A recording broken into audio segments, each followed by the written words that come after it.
Excellencies, ladies and gentlemen, it is my pleasure to be with you here today on the launch of the Western Indian Ocean Marine Protected Areas Outlook.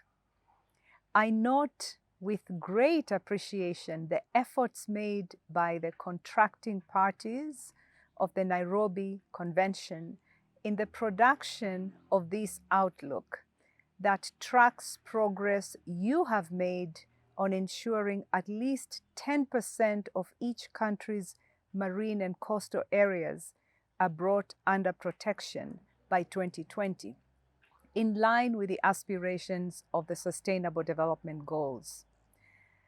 Specifically, SDG 14. It is with pride that these efforts should be emulated by other regions of the world. The different experiences captured in the Outlook provide a great opportunity of shared learning in the establishment, governance, and management of marine protected areas, as well as lessons which can also be shared with other parts of the world beyond the Western Indian Ocean region. Oceans are most diverse and important ecosystem. They not only regulate the climate, but also provide us with ecosystem services such as food, medicines, materials, and energy. Yet, despite being a home to many animal and plant species and providing significant contributions to global socio-economic development, oceans have suffered the brunt of the triple environmental crisis of our time, that is, nature loss, climate change, and pollution.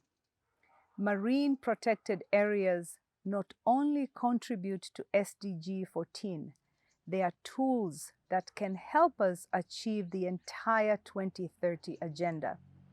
They can contribute to poverty reduction and food security through ensuring sustainable fishing and income, create new jobs, boost our economies, improve our health, and empower women. This is particularly important in a region like the Western Indian Ocean, where over 30% of the population, nearly 60 million people, live within 100 kilometers of the coastline. We are excited to see how much progress has been made in declaring marine protected areas in the Western Indian Ocean region over time. I am very delighted to note that 63% of the total protected area in the region was declared since the adoption of the Sustainable Development Goals in 2015, which is a very strong indication of the commitment of governments in the region in adopting and promoting the 2030 agenda. It is gratifying to note that so many countries across the region have also embraced blue economy as part of their sustainable development agenda. UNEP reiterates that we will continue to work with governments on this exciting and also challenging journey, full of promising opportunities.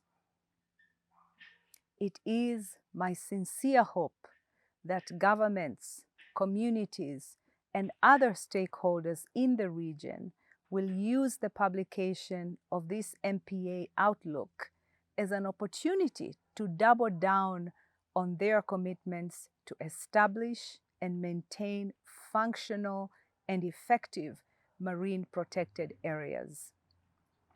Thank you.